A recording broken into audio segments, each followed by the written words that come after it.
Olá, então hoje venho aqui partilhar um pouco da minha experiência, da minha história, como é que correu a minha jornada espiritual, de onde é que eu vim em termos da espiritualidade e até que ponto é que eu cheguei.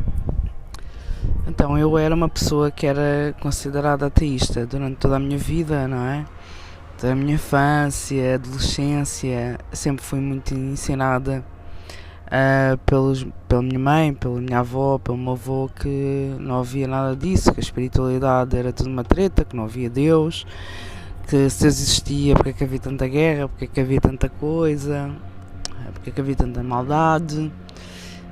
Portanto, havia uma série de questões em relação à espiritualidade, não é? Das quais eu não acreditava. Não acreditava porque tinha sido levada a acreditar que não existia nada. No entanto, dentro de mim existia sempre aquela questão, mas será que realmente é assim? Será que realmente as coisas são como me dizem? Porque muitas vezes eu tinha a sensação que havia muita coisa que não me era dita. Eu sentia que havia muitas mentiras, muitas verdades ocultas dentro da minha família. No entanto, era aquela situação, ok, as respostas vão sendo encontradas com o tempo. E foram, efetivamente. Mas, no entanto, enquanto eu tinha uns 12 anos, não é? Ainda frequentei uma igreja protestante, frequentei a igreja católica muito pouco tempo, talvez uns meses, mas nada por aí além. E a única coisa que eu sentia quando lá estava era que havia realmente muita coisa que não era falada. E todos diziam, somos todos irmãos, e somos todos filhos de Deus, e tal e coisa. E, no entanto, a nível de comportamento, não é? A forma como as pessoas agiam umas com as outras, a forma como levavam aqueles ensinamentos não era coerente com aquilo que realmente era pregado. E então aquilo para mim começou-me a fazer um bocado de espécie, mas espera aí, então as pessoas estão aqui a aprender que Deus é amor, Deus é isto, mas depois ao mesmo tempo estão a falar mal da outra religião e as pessoas estão a falar mal umas das outras, parece que não há equilíbrio e entretanto também tive situações mesmo pessoais dentro dessa religião e dessa situação, mesmo com a amiga, não é? Tanto uma como a outra, que me levaram para lá, que também me fizeram desacreditar bastante, não é? Da religião e dos próprios valores que as levavam a ir a essas igrejas. E aos tantas eu achei que para mim não fazia nenhum sentido continuar a ir à igreja.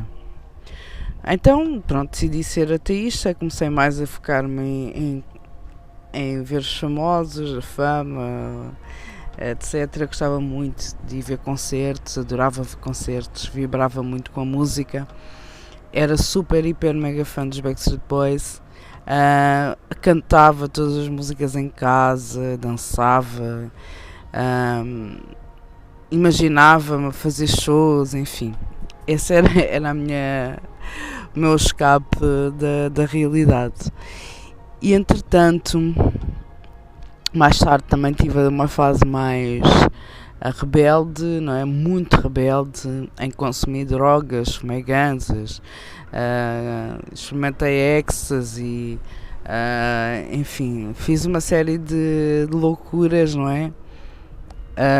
Que realmente contribuíram para quem eu sou hoje em dia.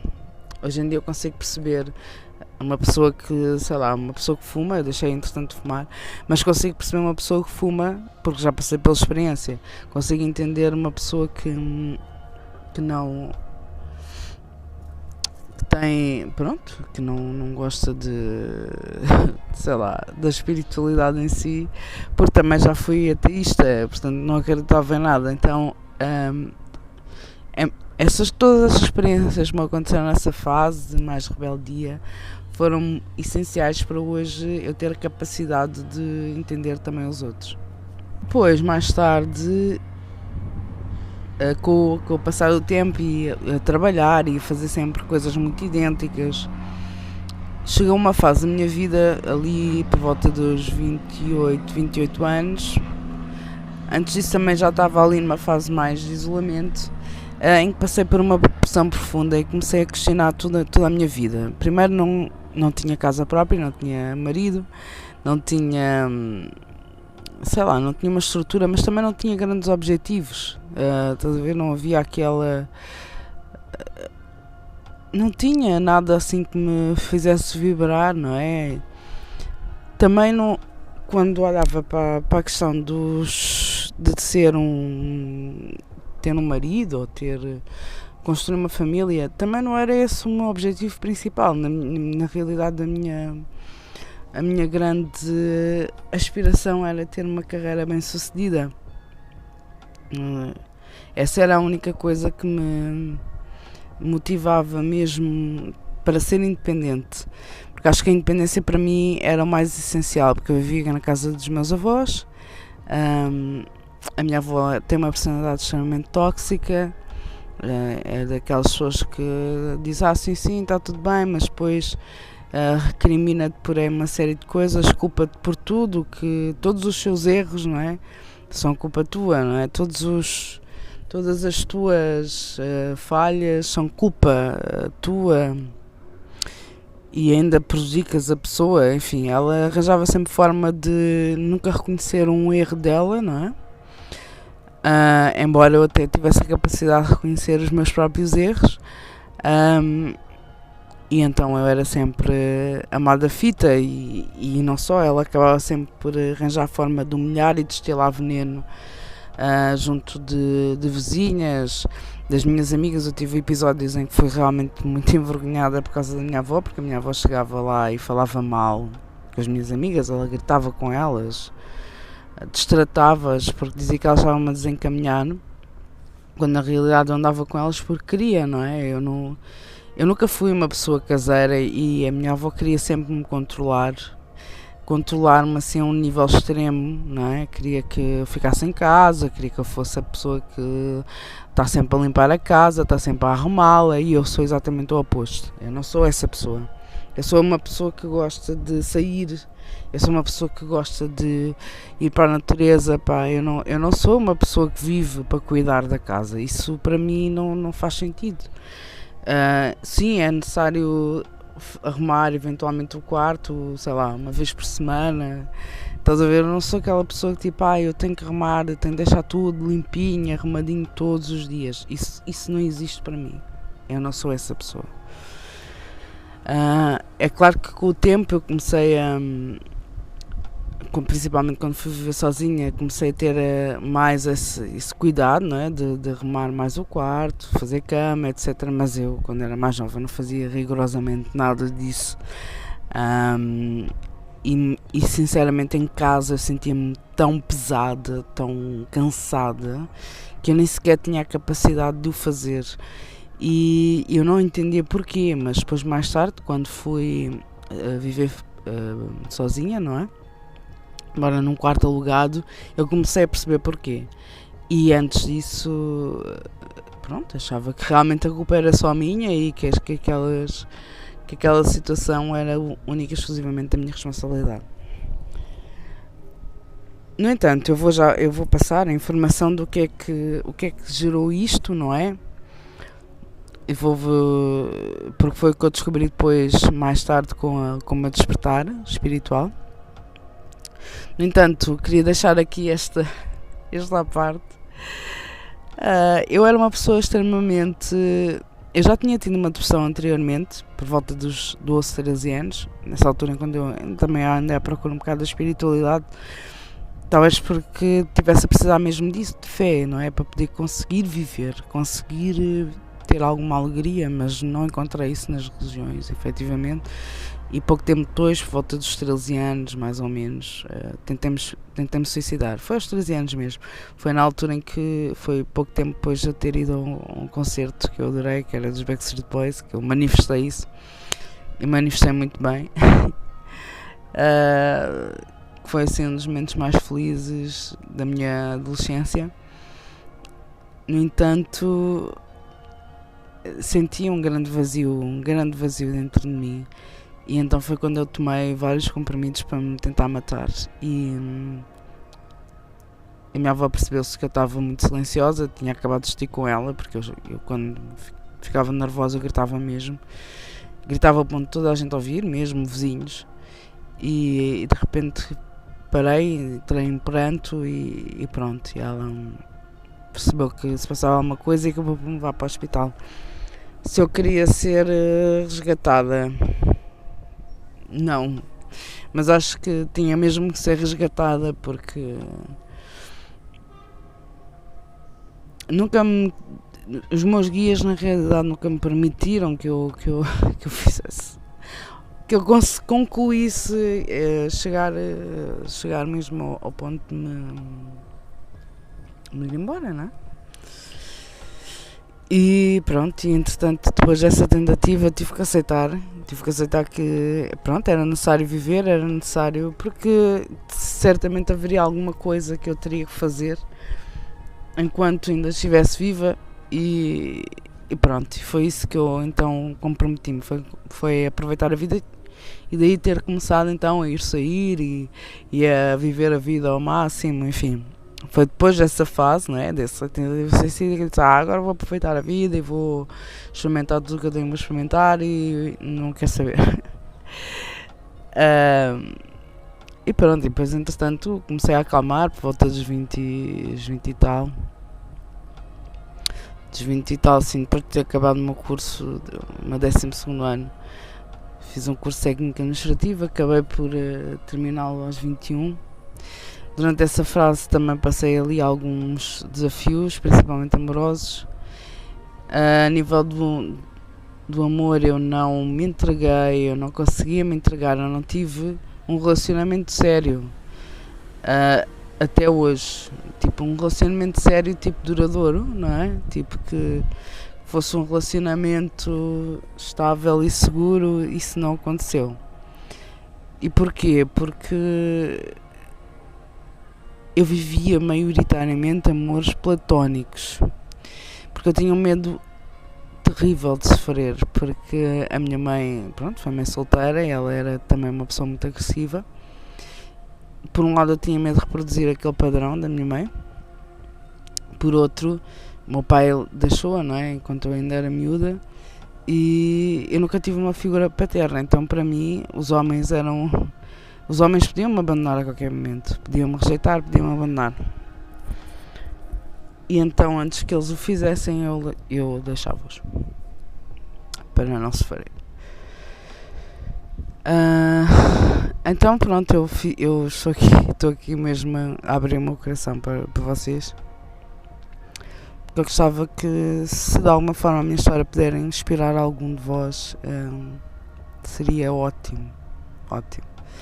Entretanto, quando sofri essa depressão, estou a ficar um bocado emocionada. Quando sofri essa depressão, durou uns 2 anos à vontade. Eu comecei a procurar cenas alternativas. Foi quando eu comecei então o meu despertar espiritual. O meu despertar espiritual foi assim. E começou precisamente com uma consulta de Reiki, que foi sugerida por uma amiga minha, que eu já não ouvia falar dela há imensos anos, e ela apareceu do nada, o Reiki e tal, energia pelas mãos e cenas, e eu também estou a passar por uma depressão e tem-me feito muito bem, acho que também te iria fazer bem, porque eu também disse e tal, estava a passar por uma depressão. Fui fazer então a consulta e realmente senti uma leveza muito grande. Quando fiz essa consulta senti uma leveza, foi como se um peso tivesse saído de cima de mim. Eu senti-me bastante leve. E isto porque depois, entretanto, a Marta, que era a minha terapeuta, ela realmente conseguiu-me convencer muito bem a fazer. E eu agradeço-lhe por isso ainda hoje. No entanto, pronto, por questões de alinhamento energético, eu acabei por seguir caminhos opostos ao dela, por escolha. Mas sempre vou ser imensamente grata a tudo aquilo que ela fez por mim. E nisto, depois da consulta, fiz mais outra consulta, mais tarde fui fazer a iniciação ao Reiki. E foi aí que tudo começou a minha aventura, uma grande aventura espiritual. A partir daí foi um desenrolar de situações, de experiências que por vezes deixavam-me a pensar: será que eu estou louca? Será que realmente isto é assim? Como é que isto pode estar a acontecer? Porque eu comecei então a explorar um pouco mais sobre a espiritualidade. Uma das coisas que eu comecei a ver, ou seja, a primeira coisa que me surgiu assim depois de fazer a iniciação foi um livro que era o Efeito Sombra.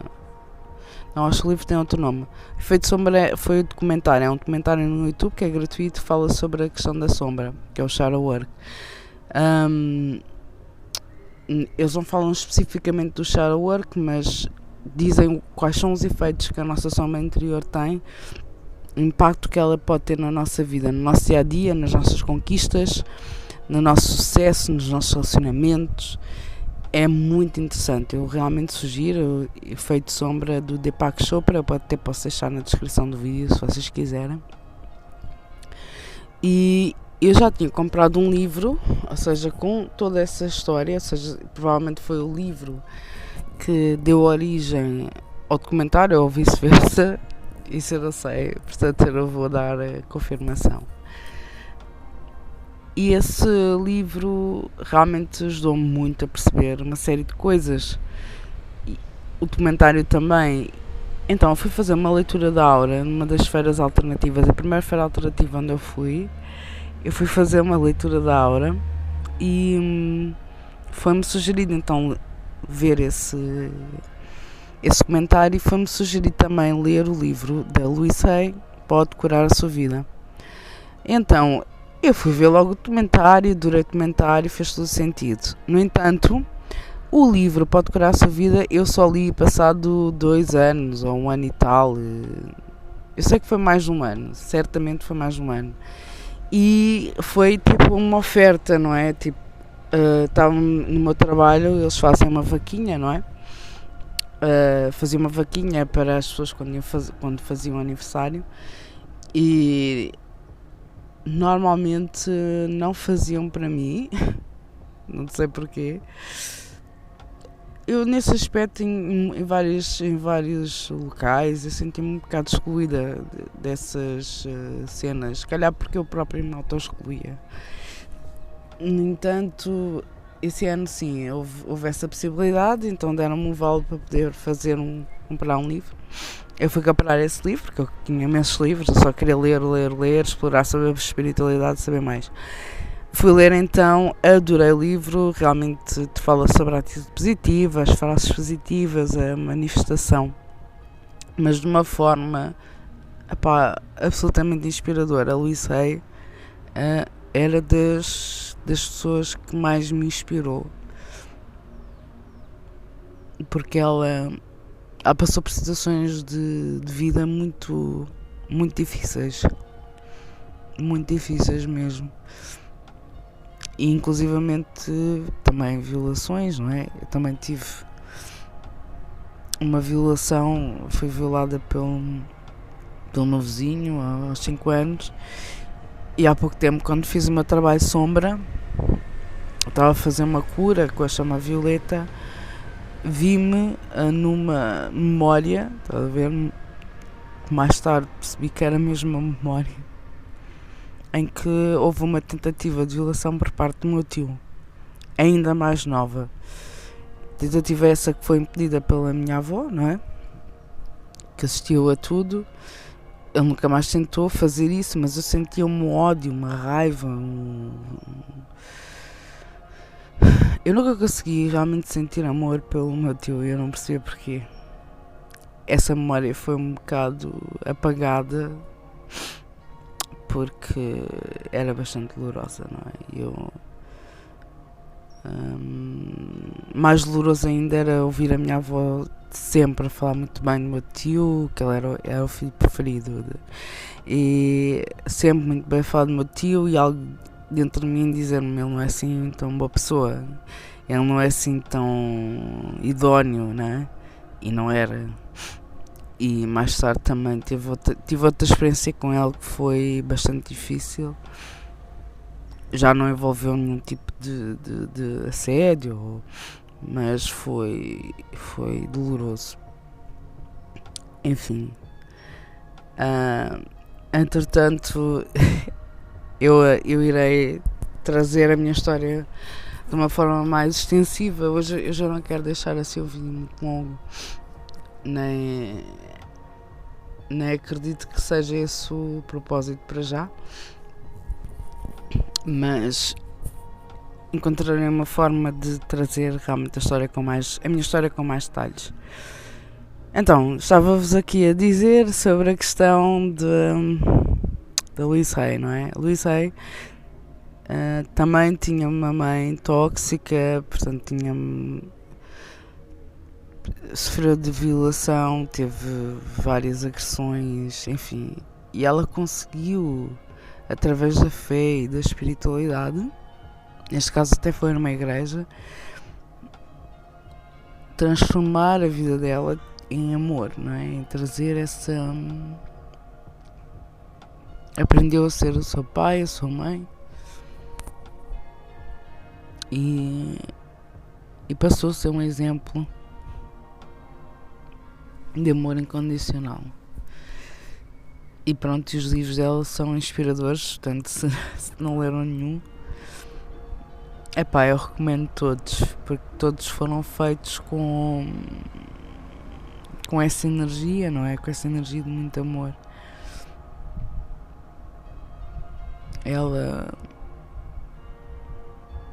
Ela morreu em 2019. Foi, se calhar, o ano mais difícil da minha vida. Se não foi, acho que não foi só esse, mas esse acho que foi o pior. E eu realmente recomendo a trazer a sabedoria para a vossa vida. Mas pronto, consegui então ler esse livro. Se eu pus totalmente em prática, não. Havia muita coisa, eu acabava por me sabotar. Hoje em dia percebo, eu sabotava-me imenso, sabotava muito, porque o que eu conhecia era o sofrimento, não era? O que eu conhecia era isso, então acabava por me sabotar bastante.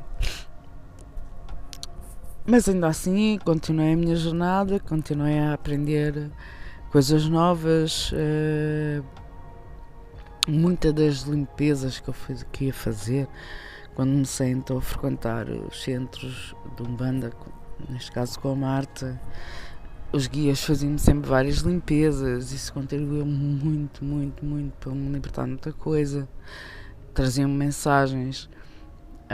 Depois, mais tarde, comecei a frequentar uma escola que era a Escola Flor da Vida do Edgar Martins, que é maravilhosa, tem sistemas de cura incríveis, impressionantes e cheios de energias de luz. E esse foi, sem dúvida, assim, um dos locais onde eu tive um grande salto quântico. Fiz o Reiki nível 2, o nível 3, e depois comecei a acreditar nas vidas passadas, porque o rapaz chamava-se Luís Fernandes. A primeira vez que eu vi, olhei para ele estava de costas, eu nem sequer tinha visto a pessoa de cara, e percebi que eu conhecia aquela pessoa, mas eu nunca tinha visto nesta vida, nunca tinha visto. E eu achei aquilo extremamente estranho, assim, mas que raios, uma sensação enorme, assim, quase tipo uma certeza, sabes? Uma certeza, sabem? A certeza que eu conheço esta pessoa. Mas eu nunca a vi. Como é que eu conheço esta pessoa? Isto para mim foi, assim, o dilema. Então, agora como é que eu vou explicação é que eu posso dar, não é?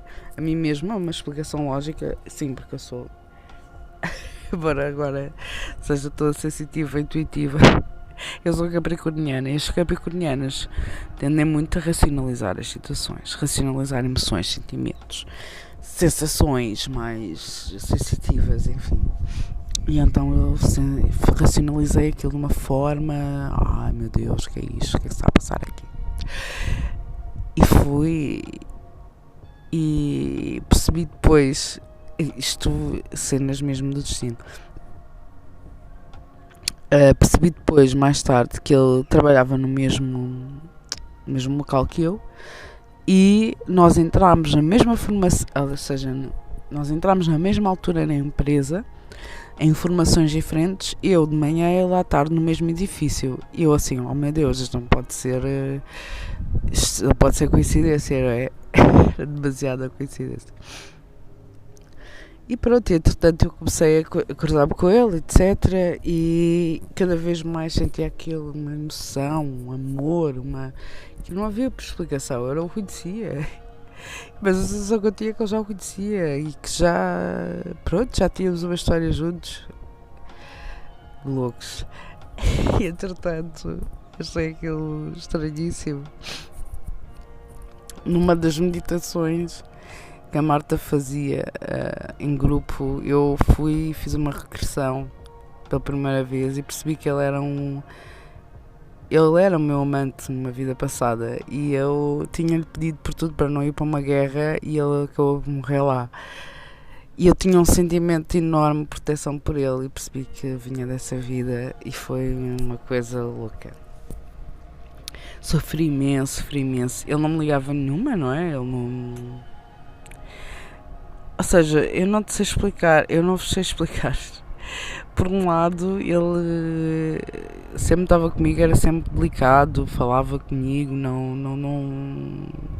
Às vezes sentia que ele ficava atrapalhado na minha presença e eu também na dele, não é? Não sei se isso era uma sensação, tipo, da minha cabeça ou se era real, mas sentia isso. Mas também não sentia que ele me via como, sei lá, alguém com quem poderia eventualmente namorar ou ter algum envolvimento. Eu via ele dessa forma, não é? Mas pronto, ele entretanto começou a andar com outra rapariga e eles acabaram por formar família e ter uma filha lindíssima e eu acabei por esquecer essa situação, não é? Com o tempo e claro, desejei o melhor e ainda hoje desejo para ele. Se ele eventualmente vir o meu vídeo, se vis o meu vídeo, Luís Fernandes, foste muito importante para mim, eu não disse nada, não é? E olha, desejo mesmo tudo bom, tudo melhor. Mas tu foste um grande contributo, não é? O Luís Fernandes foi um grande contributo para eu começar a acreditar nas vidas passadas. E daí...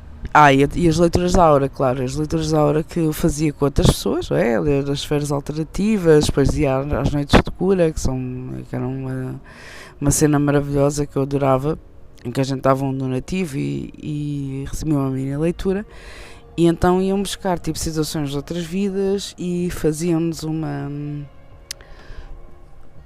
começavam-nos a dizer o que é que essas vidas traziam para o momento presente, não é?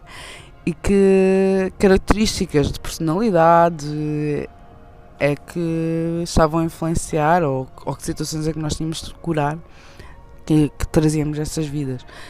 Eu aprendi muito sobre mim nessas leituras. Acho que as leituras são extremamente boas. Não só servem como uma forma de limpeza, não é? Embora eu sinta que as leituras da aura têm uma limpeza, mas é mais superficial, acho que as limpezas da aura mais profundas que eu fiz foi mesmo com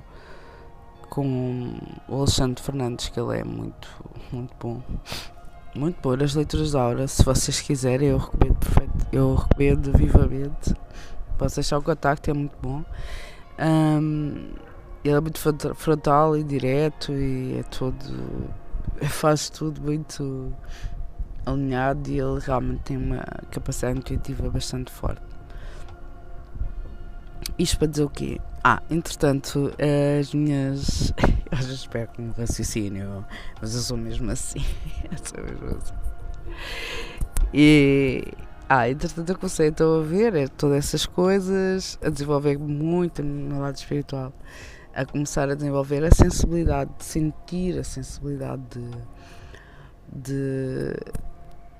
da conexão com os meus guias, com o superior. E foi aí que houve assim um momento torre, assim, a carta de tarô. Torre normalmente significa um abalar total de estruturas. E esse momento foi quando eu comecei a ir numa escola de dançar e aprender belly dance e essas coisas todas que eu gostava muito e ainda gosto. E então interessei-me por um professor também. O outro amor platónico, lá está, a gente quando não tem uma figura de referência paterna normalmente tende a ir buscar ou figuras platónicas ou relacionamentos tóxicos. Eu acabava por ir para os platónicos.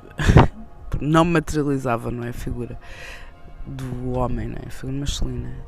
E sempre me vi muito como masculino. Mais tarde percebi que as minhas constelações. Mas isto para vos dizer, chegámos a essa fase. Eu comecei a gostar dessa pessoa e eu sentia que ela era a minha chama gêmea. Eu sentia mesmo que ela era a minha chama gêmea. E mesmo quando eu fiz uma consulta de runas em relação ao amor e descobri dois fatos chocantes. Foi-me dito que havia-me olhado pela minha família mais próxima, e que havia realmente havia-me olhado, e magia mesmo negra em relação a mim, pela minha família mais próxima, e depois havia também da pessoa com quem ele estava, havia realmente uma amarração. E aquilo para mim foi um choque. Eu sempre que ele falava do relacionamento dele, e isto pode parecer um bocado clichê, não sei, eu sentia que algo não estava bem e que algo não era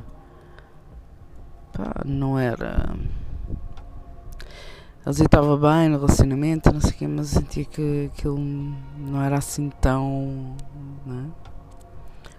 Mas pronto, eu aceitava e concordava, não é? Não havia nada que eu pudesse fazer em relação a isso. Pronto, mas nessa altura eu fiz sobre aquilo, então lembro-me que eu tinha me despedido há pouco tempo e gastei o último dinheiro que eu tinha a fazer a quarta minha magia primeiro e depois tentar arranjar algo, ou seja, a energia dele. Isto foi no início do ano, eu não tinha como arranjar a energia dele, pensava eu, não é? No início do ano, né? O corte da minha magia foi no final do ano, no início do ano. Ele, quando voltámos de férias, ele fez uma coisa que nunca tinha feito, foi dar-me um beijo na cara toda. E foi com isso, né? Limpar a bochecha para fazer o corte dessa magia. E foi fazer o corte de magia. Foi assim algo, porque ele nunca tinha feito isso, parecia que ele queria, ok, liberta-me.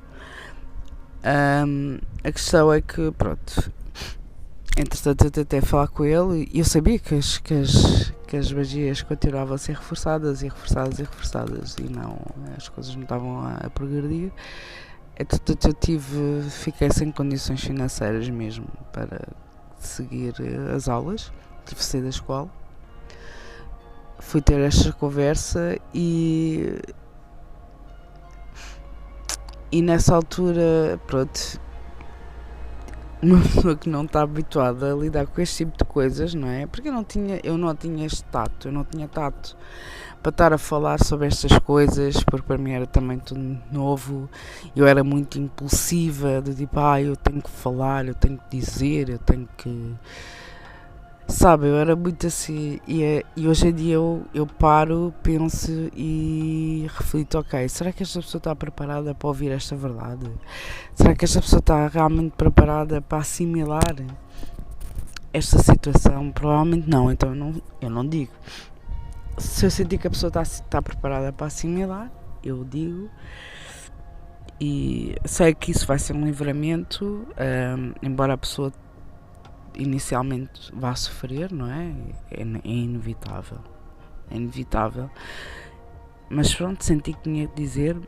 Também mais tarde acabei por revelar também os meus sentimentos.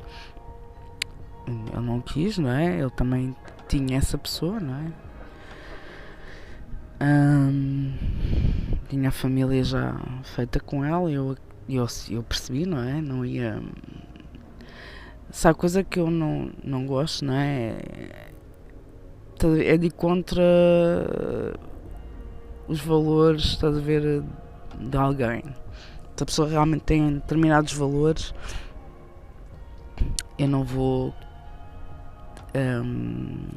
interferir com esses valores, não é? Também não vou... Para mim era muito mais... Foi tão desconfortável, tipo, colocar-me nessa situação por causa do amor tão grande que eu sentia, porque eu sabia que, embora fosse um relacionamento e eu tivesse a interferir nesse relacionamento, era um relacionamento que era baseado numa mentira, e eu achei que realmente trazer a verdade era algo bom, mas provavelmente não foi. Tudo bem, ele afastou-se, nós acabamos por nos afastar, houve algumas sessões, mas ele afastou-se e isso provocou-me uma dor horrível, assim, daquelas dores horríveis, aquelas dores que a gente nem sequer consegue descrever, tão intensas que elas são. Então durante muito tempo eu chorei, eu sofri. Enquanto isso ainda tive, pouco tempo depois descobri que a minha avó, não é? A minha avó materna, que me tinha criado e com quem eu vivia, não é? Ela praticava magia negra, tinha lançado uma maldição horrível à minha mãe, e a minha mãe tinha comportamentos que eu nunca tinha compreendido, nunca, e quando eu descobri isso, porque eu entretanto comecei a fazer cortes de magias negras e fui eu que tive que cortar essa maldição, e foi horrível, vi um demónio passar por mim. Na altura canalizava, literalmente, agora já não, agora quando corto já era preciso canalizar dessa forma, graças a Deus. Há sempre uma questão evolutiva, mas foi muito difícil. Foi saber da situação e ter que agir logo naquele momento. Depois foi aquela raiva, revolta, tudo ao mesmo tempo, não é? E depois veio o meu inferno. Eu fui atacada, vezes sem conta, enquanto lá estive a viver. Eu saí de casa e eu estava tão drenada, porque eu não tinha capacidade para lidar com aquilo naquela altura. Não estava preparada para as consequências que aquilo ia ter. Ou melhor, se calhar estava, mas não sei, foi muito difícil. A dor de ter perdido aquela pessoa e depois logo isto assim de rajada foi muito difícil para mim. No entanto, eu consegui superar a situação, porque houve um milagre, não é? Divino. Eu pedi, eu queria sair de casa, que eu não conseguia viver. Então eu confrontei mesmo com a verdade e ela acabou por pedir ao meu tio para me ajudar a sair de casa, porque ela não conseguia lidar com o facto de eu lhe dizer na cara que sabia que ela fazia e que sabia a verdade de quem ela era. Então saí, e esse ano também foi esse ano mais difícil da minha vida, em que as minhas amigas viraram para simplesmente as costas, e houve uma delas que ela não me virou as costas, mas começou-me a fazer exatamente a mesma coisa, enviar-me energias negativas para me prejudicar, para me controlar, né, neste caso. E então eu fiquei sozinha no meio daquilo tudo. Acabei por me envolver com outra pessoa que também era super tóxica e que me ajudou, mas no entanto a ajuda dela era muito. O preço da ajuda dela era muito alto. E ela humilhou-me, riu-se de mim nos momentos em que eu estava mais triste. Ela tentou mesmo inutilizar. Quando eu fiquei sem telemóvel, não percebi porquê. Fiquei sem telemóvel, fiquei sem nada, sem contacto, sem nada. Enquanto eu tinha telemóvel ainda conseguia fazendo algumas consultas, não é? Ia ganhando algum. Quando fiquei sem telemóvel fiquei sem nada. E eu punha anúncios, não é? E ela acabava por receber as chamadas, porque ela era a única que tinha telemóvel, e ela arranjava forma de despachar as pessoas para eu não conseguir arranjar forma de sustento. Claro que elas sentavam-me na altura, não é? Mas era tóxica a esse ponto. Foi muito difícil. Acabei depois por fugir do sítio onde a gente estava a morar. Tive que pedir novamente ajuda à minha avó. Foi horrível, foi difícil. Eu sabia o que é que eu ia enfrentar, mas já estava mais preparada para isso. Já sabia que ia haver mais magias e mais coisas. Preparei-me, voltei a trabalhar.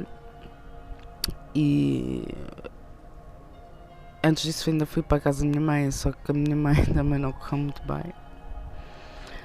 E pronto, comecei a trabalhar e as coisas foram-se construindo aos poucos, e eu acabei por juntar mesmo dinheiro e fui viver sozinho. De momento para o outro disse à minha avó: olha, vou viver sozinho. E fui.